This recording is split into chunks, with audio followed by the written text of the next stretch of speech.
ಈ ವರದಿ ಸಲ್ಲಿಕೆಯ ನಂತರ ದಯವಿಟ್ಟು ನಿರ್ಗಮಿಸಬೇಕಾಗಿ ಅಂತೇಳಿ ಕೇಳ್ಕೊಳ್ತಾರೆ. ಮಾಧ್ಯಮ ಮಿತ್ರರು ದಯವಿಟ್ಟು ಎಐಸಿಸಿ ಪ್ರಧಾನ ಕಾರ್ಯದರ್ಶಿಗಳಾದಂತ ಶ್ರೀ ಸುರ್ಜೇವಾಲಾ ಅವರ, ಪ್ರದೇಶ ಕಾಂಗ್ರೆಸ್ ಸಮಿತಿಯ ಅಧ್ಯಕ್ಷರಾದಂತ ಶ್ರೀ ಡಿ.ಕೆ. ಶಿವಕುಮಾರ್ ಅವರ,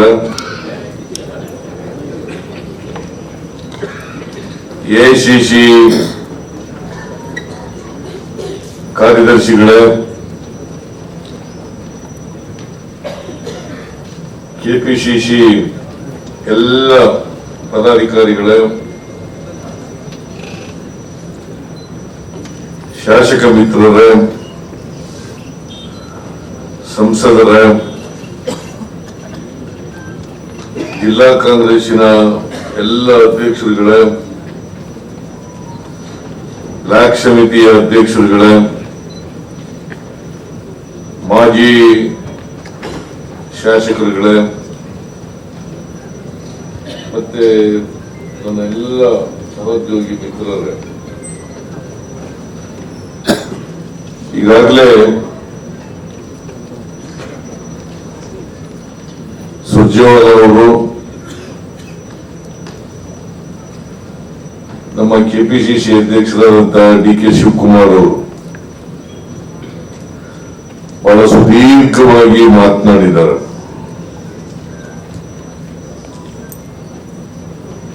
ನನ್ನ ಜವಾಬ್ದಾರಿ ಕಡಿಮೆ ಮಾಡಿದ್ದಾರೆ.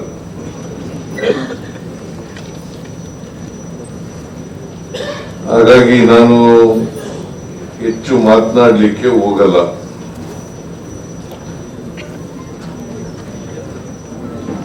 ಡಿಸೆಂಬರ್ 26-27ನೇ ತಾರೀಕು ಗಾಂಧಿ ಭಾರತ ಕಾರ್ಯಕ್ರಮವನ್ನು ಹಮ್ಮಿಕೊಂಡಿದ್ದೆ. 26ನೇ ತಾರೀಕಿನ ಕಾರ್ಯಕ್ರಮ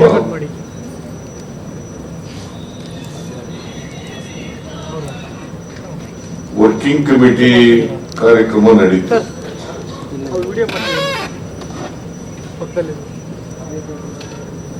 ಆದರೆ ದುರದೃಷ್ಟವಶಾತ್ ವಿಡಿಯೋ ಕಟ್ ಮಾಡಿ ಮಾಜಿ ಪ್ರಧಾನಮಂತ್ರಿ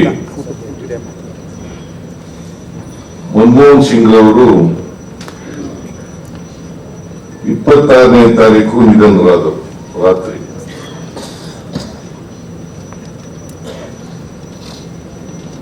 ಹಾಗಾಗಿ ಮುಂದಿನ ದಿನ ರಜಾ ಘೋಷಣೆ ಆಗಿತ್ತು. ಮತ್ತೆ 7 ದಿನಗಳ ಕಾಲ ಶೋಕಾಚರಣೆ ಘೋಷಣೆ ಆಗಿತ್ತು. ಹಾಗಾಗಿ 27ನೇ ತಾರೀಕಿನ ಮಹಾತ್ಮ ಗಾಂಧೀಜಿಯವರ ಪುತ್ಥಳಿಯ ಅನಾವರಣ ಮತ್ತೆ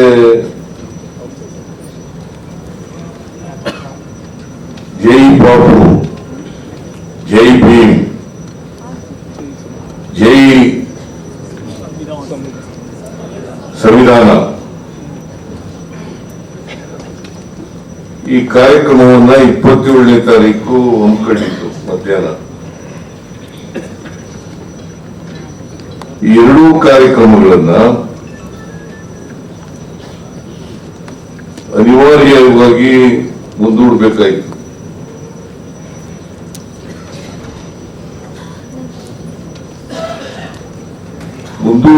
ಮುಂದೂಡುವುದರಿಂದ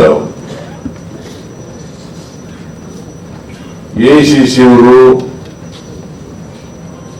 21ನೇ ತಾರೀಕು ಮಾಡೋಣ, ಬಹಳ ವಿಳಂಬ ಮಾಡೋದು ಬೇಡ,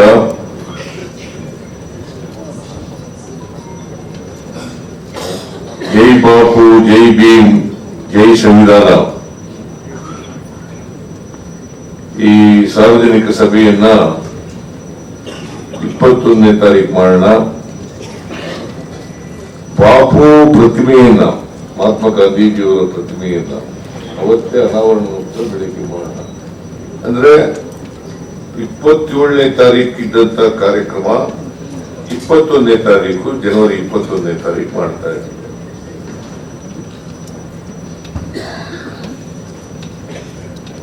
ಅವತ್ತು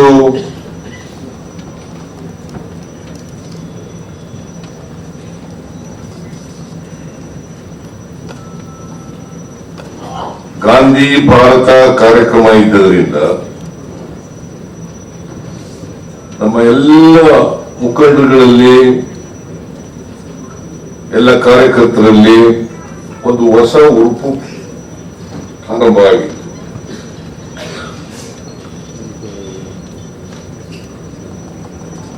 ಆ ಉರುಪಿನಲ್ಲಿ ಬಹಳ ಚೆನ್ನಾಗಿ 26ನೇ ತಾರೀಕು ಕಾರ್ಯಕ್ರಮ ನಡೀತು. ಯಾಕಂದ್ರೆ ಇದು ಶತಮಾನೋತ್ಸವ ಕಾರ್ಯಕ್ರಮ. ಮಹಾತ್ಮ ಗಾಂಧೀಜಿಯವರು ಕಾಂಗ್ರೆಸ್ಸಿನ ಅಧಿಕಾರವನ್ನ ಅಧ್ಯಕ್ಷರಾಗಿ ಅಧಿಕಾರವನ್ನು ಸ್ವೀಕಾರ ಮಾಡಿದ್ದು ಡಿಸೆಂಬರ್ 26, 1924ನೇ ಇಸ್ವಿ. ಅವತ್ತು ಗಾಂಧೀಜಿಯವರು ಅಧಿಕಾರ ಪ್ರಾರಂಭ ಮಾಡಿದ ಮೇಲೆ ಅಲ್ಲಿ ಕಾಂಗ್ರೆಸ್ನ ಅಧಿವೇಶನ ನಡೀತದೆ ಬೆಳಗಾವಿಯಲ್ಲಿ.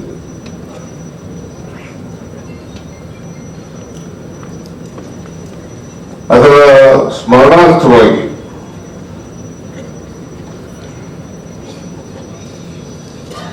ನಾವು 2024 ಡಿಸೆಂಬರ್ 26 ಮತ್ತು 27ನೇ ತಾರೀಕು ಶತಮಾನೋತ್ಸವವನ್ನು ಆಚರಣೆ ಮಾಡಬೇಕು ಅಂತೇಳಿ ಈ ಕಾರ್ಯಕ್ರಮವನ್ನು ಹಮ್ಮಿಕೊಂಡಿದ್ದು. ಎಲ್ಲ ಸಿದ್ಧತೆಗಳು ಕೂಡ ಆಗಿದ್ದು.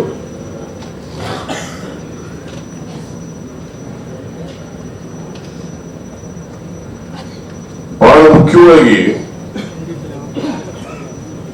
ಇಡೀ ರಾಜ್ಯದ ಕಾರ್ಯಕರ್ತರು, ಶಾಸಕರು,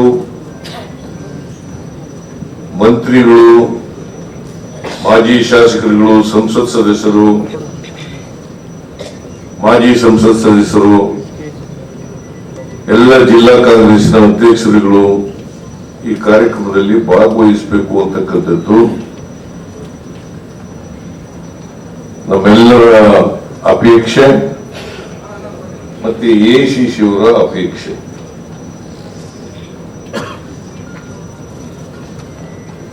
ಇದು ಒಂದು ಐತಿಹಾಸಿಕವಾದಂತ ಕಾರ್ಯಕ್ರಮವನ್ನಾಗಿ ಮಾಡಬೇಕು. ಐತಿಹಾಸಿಕ ಕಾರ್ಯಕ್ರಮವನ್ನಾಗಿ ಮಾಡಬೇಕು. ಈ ಐತಿಹಾಸಿಕ ಕಾರ್ಯಕ್ರಮ ಮಾಡಬೇಕಾದ್ರೆ ಎಲ್ಲರೂ ಭಾಗವಹಿಸ್ತಕ್ಕಂಥದ್ದು ಅನಿವಾರ್ಯ. ನಾನು ಎಲ್ಲ ಮಂತ್ರಿಗಳಲ್ಲಿ ಮತ್ತು ಶಾಸಕರಲ್ಲಿ, ಮೇಲ್ಮನೆಯ ಸದಸ್ಯರು, ಕೆಳಮನೆಯ ಸದಸ್ಯರು, ಮಾಜಿ ಶಾಸಕರುಗಳು, ರಾಜ್ಯಸಭಾ ಮತ್ತು ಲೋಕಸಭಾ ಸದಸ್ಯರುಗಳು ಅವರಲ್ಲಿ ಮನವಿ ಮಾಡೋದೇನಪ್ಪಾ ಅಂತಂದ್ರೆ ಎಲ್ಲರೂ ಕೂಡ ತಪ್ಪದೇ ಈ ಕಾರ್ಯಕ್ರಮದಲ್ಲಿ ಭಾಗವಹಿಸಬೇಕು ಅಂತಕ್ಕಂಥದ್ದು ನನ್ನ ಮನವಿ. ಯಾರು ತಪ್ಪಿಸ್ಕೋಬಾರದು. ಜೊತೆಗೆ ಎಲ್ಲ ಮಂತ್ರಿಗಳು ಕೂಡ ಜವಾಬ್ದಾರಿಯನ್ನು ತಗೋಬೇಕು.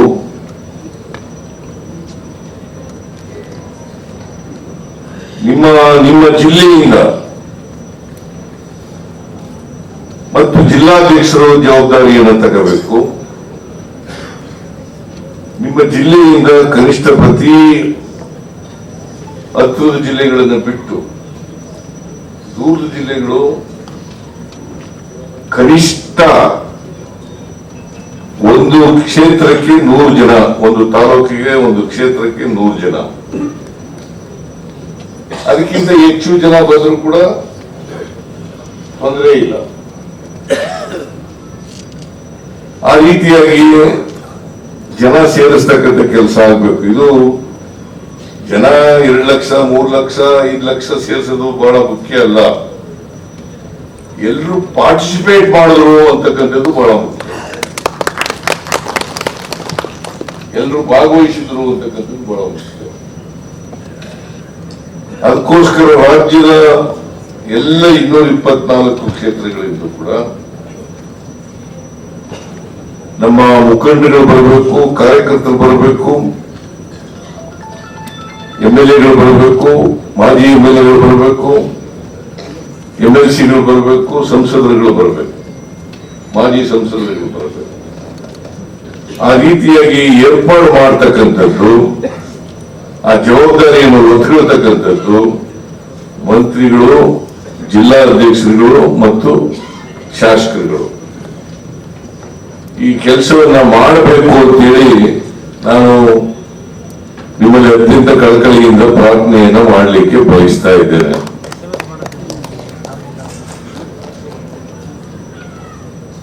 ಇಪ್ಪತ್ತೇಳನೇ ತಾರೀಕು ಬೆಳಿಗ್ಗೆ ಅಲ್ಲ 21ನೇ ತಾರೀಕು ಬೆಳಿಗ್ಗೆ ಜನವರಿ 21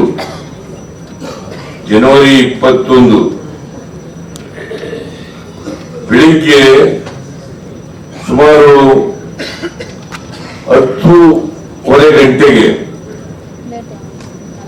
ಮಹಾತ್ಮ ಗಾಂಧೀಜಿಯವರ ಪುತ್ಥಳಿಯನ್ನ ವಿಧಾನಸೌಧ ಪಕ್ಕದಲ್ಲೇ, ಸುವರ್ಣಸೌಧದ ಪಕ್ಕದಲ್ಲೇ ಅಲ್ಲಿ ಅನಾವರಣ ಆಗ್ತದೆ. ಈಗಾಗಲೇ ಪುತ್ಥಳಿ ಎಲ್ಲ ತಯಾರಾಗಿದೆ. ಅಲ್ಲಿ ಒಂದು ಕಾರ್ಯಕ್ರಮ ಕೂಡ ನಡೀತದೆ. ಅದು ಸರ್ಕಾರದ ಕಾರ್ಯಕ್ರಮ. ಅದಕ್ಕೆ ಲೋಕಸಭಾ ಸ್ಪೀಕರು, ವಿಧಾನ ಪರಿಷತ್ತಿನ ಅಧ್ಯಕ್ಷರು, ವಿರೋಧ ಪಕ್ಷದ ನಾಯಕರುಗಳು, ಎರಡೂ ಸದನಗಳಲ್ಲಿ ಅಧ್ಯಕ್ಷರು ಮತ್ತು ವಿಧಾನಸಭೆಯಲ್ಲಿ ಮತ್ತು ವಿಧಾನ ಪರಿಷತ್ತಿನ ಲೋಕಸಭಾ ಇವರು ಅಧ್ಯಕ್ಷರುಗಳು ಮತ್ತೆ ಅಲ್ಲಿಯ ಭಾಗದ ಪಾರ್ಲಿಮೆಂಟ್ ಮೆಂಬರ್ 3 ಜನ ಪಾರ್ಲಿಮೆಂಟ್ ಬರ್ತಾರೆ. ಒಂದು ಕಾರವಾರದ ಪಾರ್ಲಿಮೆಂಟ್ ಮೆಂಬರು, ಬೆಳಗಾಂನಲ್ಲಿ 2 ಜನ ಲೋಕಸಭಾ ಸದಸ್ಯರು. ಇವರು ಇಷ್ಟು ಜನ ಮತ್ತೆ ದೇಶದಿಂದ ಬರ್ತಕ್ಕಂಥ ಪ್ರಮುಖರು ಅವರೆಲ್ಲರೂ ಕೂಡ ಅದರಲ್ಲಿ ಭಾಗಿಯಾಗ್ತಾರೆ. ಆ ಕಾರ್ಯಕ್ರಮ ಬಹಳ ಸಂಕ್ಷಿಪ್ತವಾದಂತ ಕಾರ್ಯಕ್ರಮ. ಆ ಕಾರ್ಯಕ್ರಮ ಮುಗಿದ ಮೇಲೆ ಅಲ್ಲೇ ವಿಧಾನಸೌಧದಲ್ಲೇ ಸುವರ್ಣಸೌಧದಲ್ಲಿ, ವಿಧಾನಸೌಧ ಅಂದ್ರೂ ಒಂದು ಇಲ್ವೇ, ನಮ್ಮ ಸುವರ್ಣಸೌಧ ಅಂದ್ರೂ ಒಂದು, ವಿಧಾನಸೌಧ ಅಂದ್ರೂ ಕಾನೂನು ಮಾಡೋದು ವಿಧಾನಸೌಧ. ಅದಕ್ಕೆ ಹೆಸರು ಕೊಟ್ಟಿದ್ದಾರೆ ಸುವರ್ಣಸೌಧ ಅಂತ. ಬೆಳಗಾವಿ ಸುವರ್ಣಸೌಧ ಅಂತ ಹೆಸರು ಕೊಟ್ಟಿದ್ದಾರೆ. ಬಟ್ ಅದು ವಿಧಾನಸೌಧನೇ.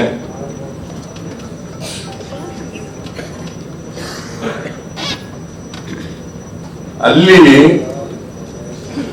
ಈ ಕಾರ್ಯಕ್ರಮ ಮುಗಿದ ತಕ್ಷಣ, ಸಂಕ್ಷಿಪ್ತ ಕಾರ್ಯಕ್ರಮ ಮುಗಿದ ತಕ್ಷಣ ಸ್ಪೀಕರ್ ಭಾಗವಹಿಸ್ತಾರೆ, ಕೌನ್ಸಿಲ್ ಚೇರ್ಮನ್ ಭಾಗವಹಿಸ್ತಾರೆ, leader of the opposition both the houses ಎರಡೂ ಕಡೆ ಇಬ್ಬರು ಕೂಡ ಭಾಗವಹಿಸ್ತಾರೆ, ಮತ್ತೆ MP ಗಳು ಭಾಗವಹಿಸ್ತಾರೆ, ನಾವೆಲ್ಲ ಭಾಗವಹಿಸ್ತೀವಿ. ಅಧ್ಯಕ್ಷರು, ನಾನು, ರಾಹುಲ್ ಗಾಂಧಿ ಅವರು, AICC ಅಧ್ಯಕ್ಷರಾದಂಥ ಮಲ್ಲಿಕಾರ್ಜುನ ಖರ್ಗೆ ಅವರು, ಮತ್ತೆ AICC ಪದಾಧಿಕಾರಿಗಳು ಯಾರ್ಯಾರು ಬರ್ತಾರೆ ಅವರೆಲ್ಲರೂ ಕೂಡ ಭಾಗವಹಿಸ್ತಕ್ಕಂಥ ಕೆಲಸ ಆಗ್ತದೆ. ಅಲ್ಲಿ ಒಂದು ಎಲ್ಲ ಪಕ್ಷದ ಶಾಸಕರು, ಅದು ಎಲ್ಲ ಪಕ್ಷದವರು ಬರ್ಬೋದು, ಬಿಜೆಪಿಯವರು ಬರ್ಬೋದು, ಕಾಂಗ್ರೆಸ್ನವರು ಬರ್ಬೋದು, JDSನವರು ಕೂಡ ಬರ್ಬೋದು. ಅವ್ರನ್ನು ಕೂಡ ಇನ್ವೈಟ್ ಮಾಡಿದ್ದೀವಿ. ಆ ಕಾರ್ಯಕ್ರಮ ಆದ ತಕ್ಷಣ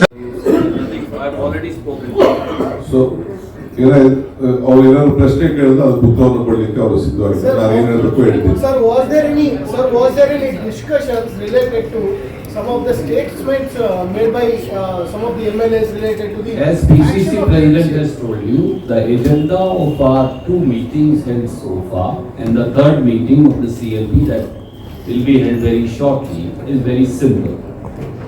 Firstly, a Jai Bapu, Jai Bhim, Jai Samvidhan rally will be held on 21st of this month at Belgaum, where it was earlier postponed. The objectives of the rally, the purpose, has already been explained in detail to you both by myself and also by PCC President. Number 2, in addition thereto, as PCC President Mr. Shiv Kumar has said, both PCC President, Chief Minister and the party have decided that we are going to have 100 Gandhi Bharat offices across the state of Karnataka, and foundation stone for the same will be laid down by Rahulji and Khadgeji sometimes in February in one go from Bangalore, and we have requested them to allocate a date. One purpose of calling all legislators, ministers and other colleagues of the party was also this, that to create a final edifice and structure, about 74 places odd have been already frozen painstakingly by taking great pain by PCC President out of 100. Rest are now being finalized by our working presidents as also by the party. And third was, this is the year of the organization as decided by CWC in Belgaum. That's why we have decided that as per Raipur decision and in accordance with Jodhpur declaration of the party, we are going to now constitute Panchayat level Congress committee, ward level Congress committee, an intermediary Mandal committee and review all our blocks. So the purpose of today's meetings was an organizational thrust that is needed, and to prepare ourselves solidly, use these 3 to 6 months to add many office bearers in responsible positions at grassroots. That's all. I don't want to delve into anything else when nothing else was But discussed. sir, in Jaipur and Raipur, it was also decided one person, one post. That was also one of the questions. Correct, it was decided. I am not saying it was not decided. And there was a qualifier there that in the exigencies of a situation, the rule can be relaxed. So it can't be followed in breach, but largely, that is in 90% of the cases, it will be 1%. Sir, you are the AICC in charge of Karnataka. Your DCM and Pradesh Adhyaksha is exhibiting great cautious and patience while unsavory comments against him are made. One was that Rajanna's attacked Congress leadership saying that he is anti-Dalit. Second is he's asking whether he's asked for properties of DK Shivakumar. What kind of discipline are reigning in the party when comments like these are made in the media? Outright in the media and making comments like this. My friends, you asked this question twice during the day and you are a very seasoned, sharp, witty, I am now lost for more words, journalist. And you always sort of try to put politicians of all shades in a difficult situation even when there is no case to argue. And I commend you for that. But sir, The only answer to that is BJP is a house in disorder. BJP doesn't even know who their leader is.